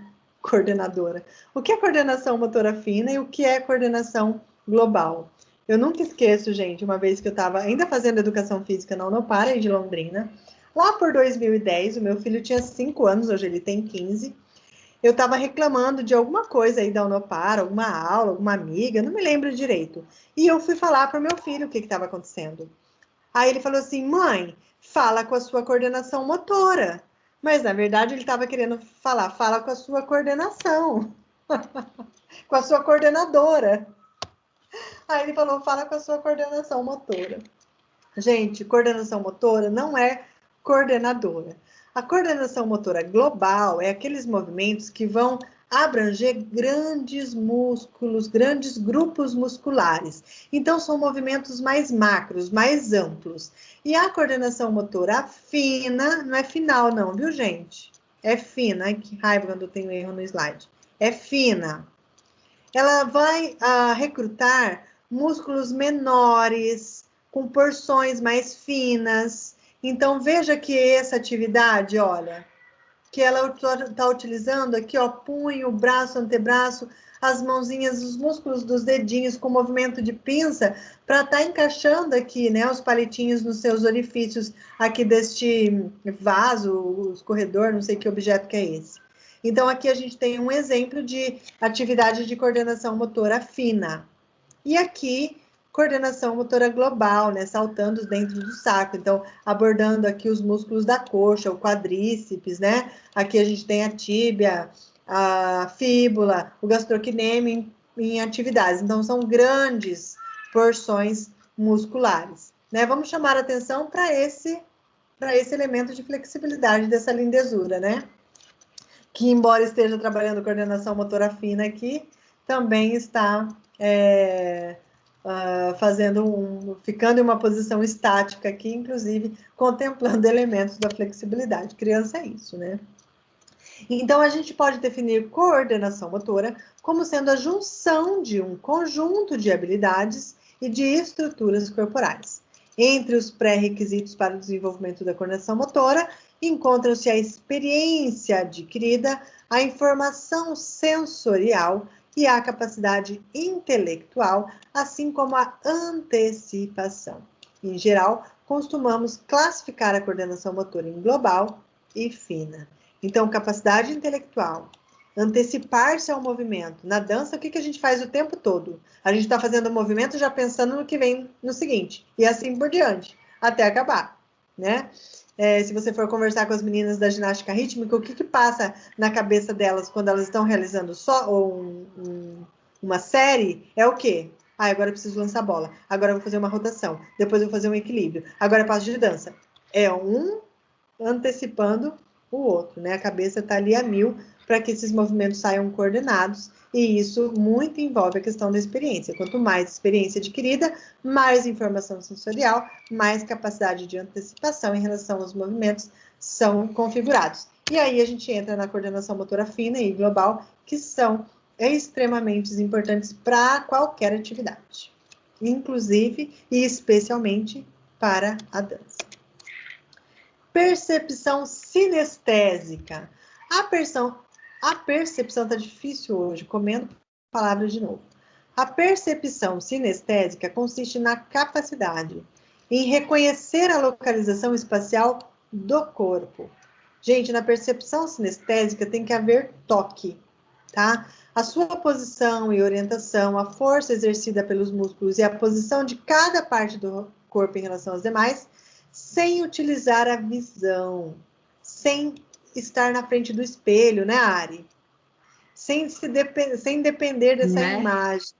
Então, é você saber dançar aquela coreografia de olhos fechados e tá tudo bem, porque a sua percepção sinestésica, ela está aflorada, ela está trabalhada, ela está sendo nutrida pelos diferentes movimentos e pelo seu excelente professor de dança.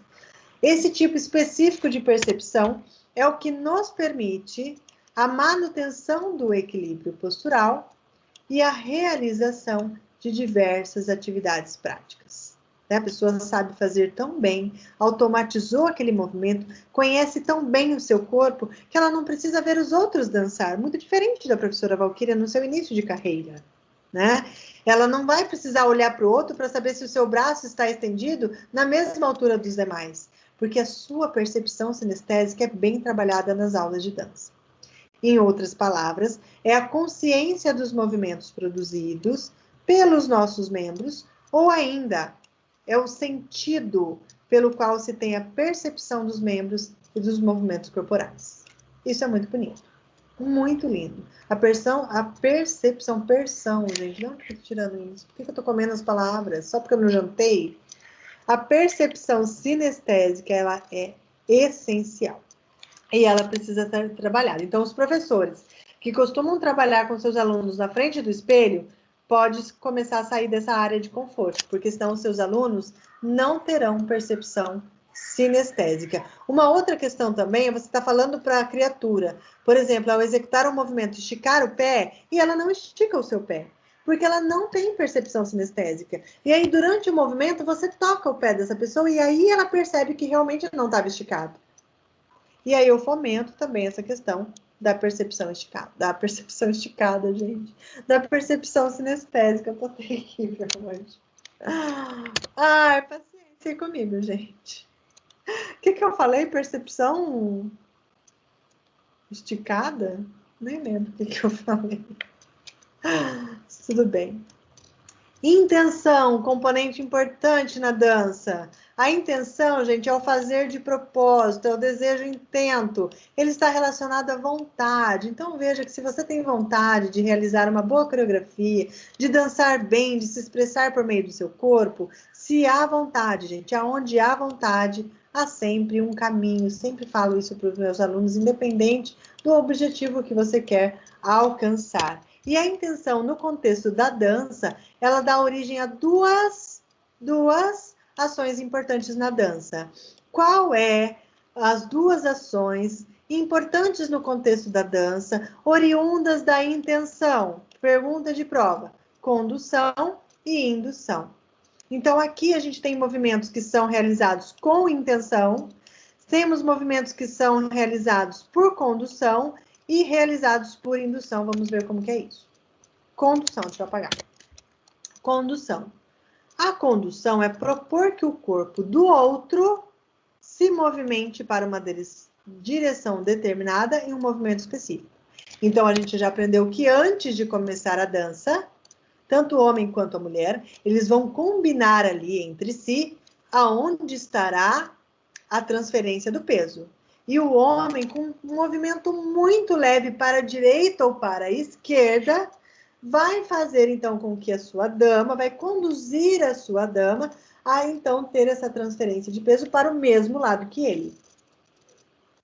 Então, é uma forma de condução. A condução também refere-se à imposição de movimentos pelo líder. Quem é o líder em uma dança? Antigamente, apenas o homem, né, fazia a condução dos passos das danças. Hoje a gente tem basicamente condução mista. A gente tem passos onde a mulher troca de liderança com o homem a vários momentos da dança, tá? Então aqui a gente vê, ó, que quando ele eleva o seu braço numa pequena flexão e extensão do seu cotovelo, onde a moça está apoiando-se sobre um dos seus dedos, ela já sabe que essa condução vai levá-la a fazer um movimento de rotação em torno do eixo longitudinal, né? Não, senhores, no plano correspondente transversal. Olha quanta informação você já sabe com o aprendizado da aula de hoje. Então, esse simples movimento dele, essa condução do homem, já faz a sua parceira entender que ela precisa girar. Isso é uma forma de condução. É recebido pelo conduzido, é interpretada na forma de transferências de peso, ó, coisa que você já sabe, ó,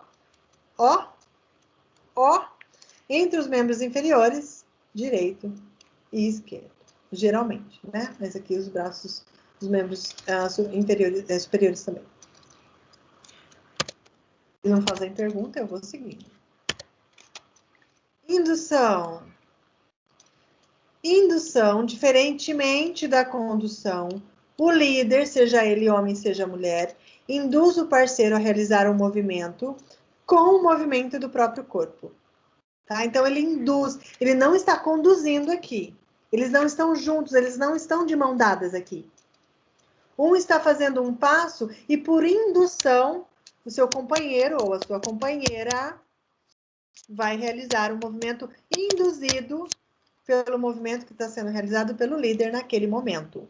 Em outras palavras, o líder movimenta o próprio corpo para uma direção, sem que haja a condução, mas o parceiro acompanha de forma natural, leve e suave. Por quê? Porque ele está sendo induzido a, então, acompanhar este passo. Não necessariamente com os mesmos movimentos, mas para a mesma direção. A indução é a forma mais leve de levar o parceiro ao movimento. Em geral, consegue-se atingir um nível alto de indução quando o par possui grande vivência da dança proposta e está em perfeita sintonia.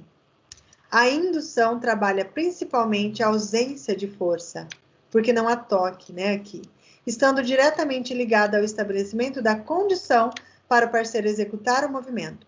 A indução pode ser exercitada por meio de jogos, brincadeiras e atividades lúdicas. Vou contemplar uma delas com vocês aqui, ó. Sabe uma brincadeira que a gente faz muito com a criança para que ela aprenda esse sentido de condução?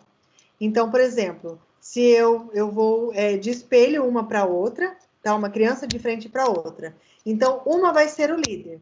Então, quando ela toca no ombro, ela vai fazer movimento com o ombro. Aí toca na barriga, faz movimento contraindo o abdômen.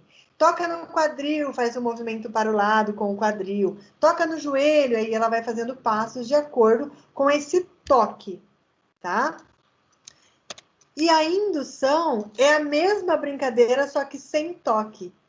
Então, a outra vai meio que se espelhando na outra e sendo induzida a acompanhar esse movimento com as mesmas trajetórias e direção, mas independente desse movimento ser igual ou não.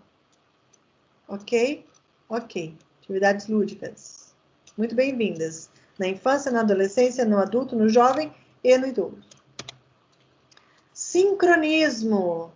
O termo sincronia se refere ao estado ou à condição de dois ou mais fenômenos ou fatos que ocorrem simultaneamente, podendo ter ou não uma relação entre si.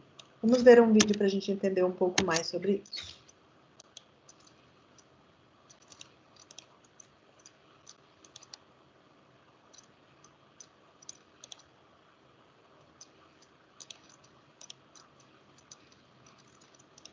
Sincronismo.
E aí, como que faz uma formação em V, como aquela que vocês acabaram de ver agora no finalzinho, com tamanha perfeição, sem se olhar, sem olhar no espelho que está tudo certo, que você não está mais para cá, nem mais para lá, por conta do trabalho que foi realizado em relação ao espaço, em relação ao tempo, em relação ao esquema corporal, em relação à consciência corporal, em relação ao equilíbrio, ao ritmo, velocidade e sincronia. Tá? É claro que com crianças, pessoal, na sua idade lá pré-escolar, os primeiros anos do Fundamental 1, por exemplo, idades lá entre 3, 6, 7 anos, a criança não vai ter isso fundamentado. Ela pode ter uma noção, mas nenhuma atividade de dança, é importante que nos primeiros momentos você coloque sim X no chão, marquinhas no chão para elas se orientarem, para que isso facilite a orientação dela no tempo e no espaço, certo? Então, as marcações no chão para as crianças, elas são muito bem-vindas, mas aos pouquinhos vocês vão fazendo o desmame desses amuletos, né? Desses aparadores, para que não fique somente apoiado, então, a esses estímulos, a essas marcações. Mas com crianças é muito bem-vindo as marcações no chão. tudo bem? Eu nunca esqueço, gente, eu dava aula na Arel uma vez, de ginástica rítmica, eu trabalhei por 3 anos na Arel. E aí a gente estava treinando e na quadra estava em reforma. E aí o que aconteceu? A gente foi para a sala de Pilates, que era um espaço bom e dava para eu passar a série delas lá. Só que daí, o que aconteceu? Elas não sabiam mais para que lado que começa, como que ia fazer essa coreografia. Então, eu orientei elas no tempo e no espaço, e como não tinha os cones, que eram os materiais mais específicos que eu utilizava na quadra, eu usei os chinelos delas. Então, umas estavam de chinelinho havaiana, outras de sapatinho. Eu peguei tênis, né? Eu peguei o chinelo e demarquei o espaço. Ó, faz de conta que aqui nós estamos de frente para a arquibancada, como se fosse lá na quadra. E aí elas se acharam. Só que daí, em um momento de transição de um círculo, por exemplo, para uma formação mais aberta, eu falava assim, olha para o chinelo, olha para o chinelo, olha o chinelo, olha o chinelo. Por quê? Elas tinham que fazer essa formação aberta e eu coloquei como referência a marcação do chinelo. Só que daí o que aconteceu?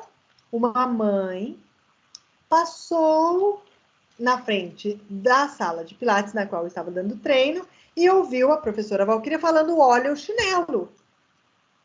Aí já viu, né, gente? Como assim? Olha o chinelo. O que vai acontecer com elas se elas não fizerem? Se elas errarem? Elas vão apanhar? Então, a gente tem que tomar cuidado, né? Até com certos detalhes. Então, o meu chinelo, eu tive que explicar, né, que o chinelo, olha o chinelo, não era no sentido da violência, era no sentido da referência, né? Que elas tinham que olhar para o chinelo onde ele foi colocado para poder se orientar em relação à formação mais aberta que vinha logo em sequência de uma formação mais fechada. Vai vendo o perigo, viu, gente? História para contar a gente tem bastante.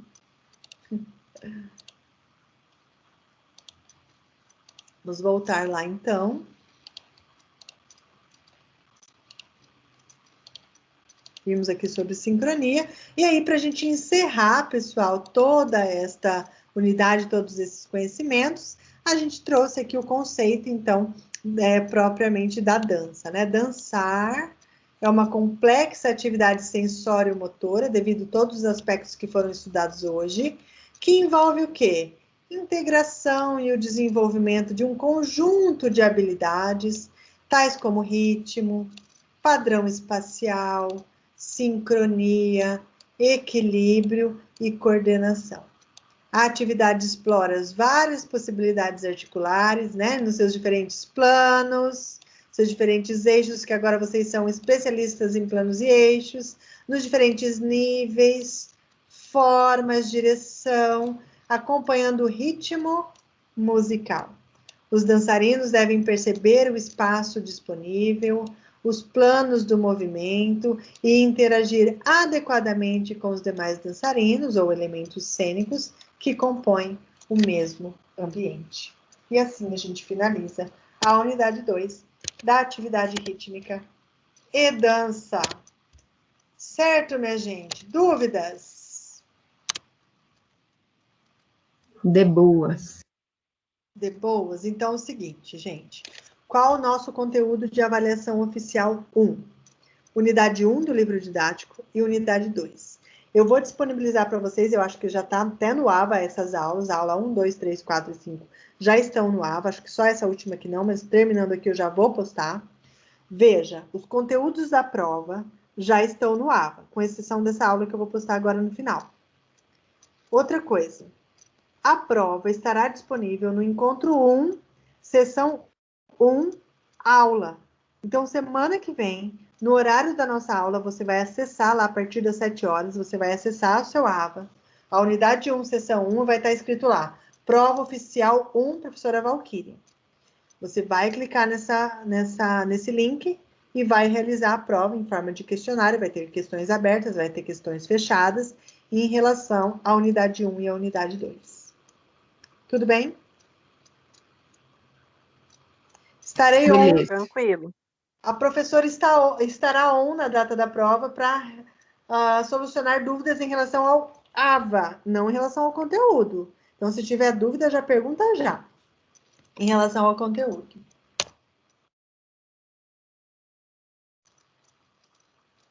Essa prova foi elaborada pela professora? Sim, será rotina. elaborada por mim. Ah, beleza.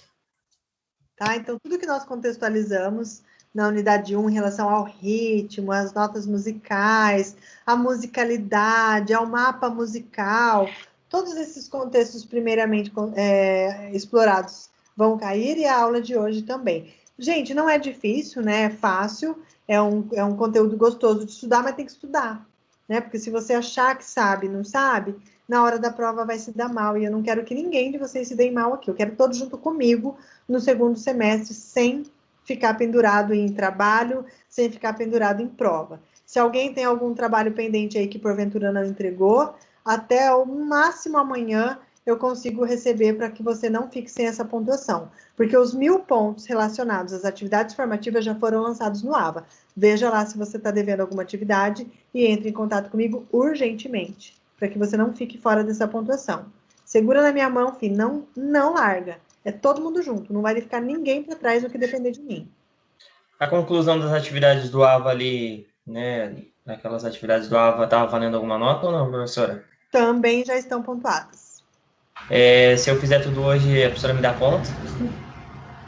Oi? Se eu finalizar hoje, a professora ainda dá ponto? Se essa pontuação já não foi contemplada lá nas avaliações formativas, sim. Ok.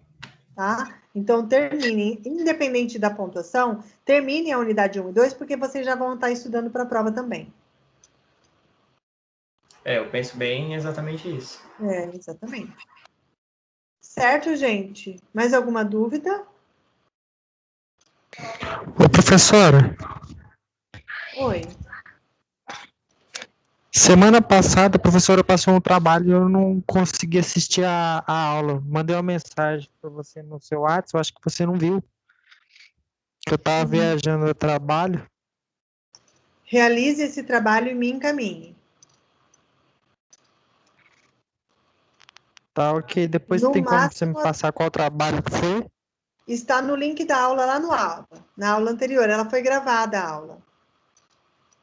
Na verdade, foi a apresentação das linguagens, das múltiplas linguagens, né, da dança. A apresentação do folclore, a apresentação de danças clássicas. Então, quem não participou desse trabalho, eu pedi para gravar um vídeo de no máximo 10 minutos, um vídeo mesmo, do próprio celular. Você falando sobre as 5 diferenças de manifestações da dança que está lá na unidade 1, seção 1.3. Grave um vídeo me falando sobre essas diferentes linguagens da dança, que eu vou acessar por aqui. Se você contemplar todos os conteúdos, você tem a pontuação também. Ok. Certo? Mais alguém pendurado aí com o trabalho? Alô? Alô? Professor Jefferson. Fala, Jeff. Então, teve um primeiro trabalho que eu não consegui fazer. E o meu AVA, essa semana que eu consegui acessar meu AVA, e aí eu fiz toda a unidade 1, ainda falta concluir a unidade 2 ainda. Então, conclua a atividade 2 de hoje para amanhã no máximo, e a atividade 1 está na aula 1, postada lá no AVA. Realize e me manda até amanhã. Beleza, então. Tá bom? Até amanhã, gente. Na quarta-feira... Hoje é quarta? Na sexta já não dá mais, é até amanhã, tá bom? Então, finalizo a aula de hoje, muito satisfeita com a participação de vocês e por nós termos conseguido, então, contemplar a unidade 1 e a unidade 2 nesse primeiro bimestre, certo? Vamos juntos? Qualquer dúvida, estou à disposição. Ou então, até a semana que vem, nossa avaliação oficial 1. Beijo a todos, Deus abençoe. Beijo, professora, fica com Deus. Boa noite, professora. Boa noite, professora. Boa noite.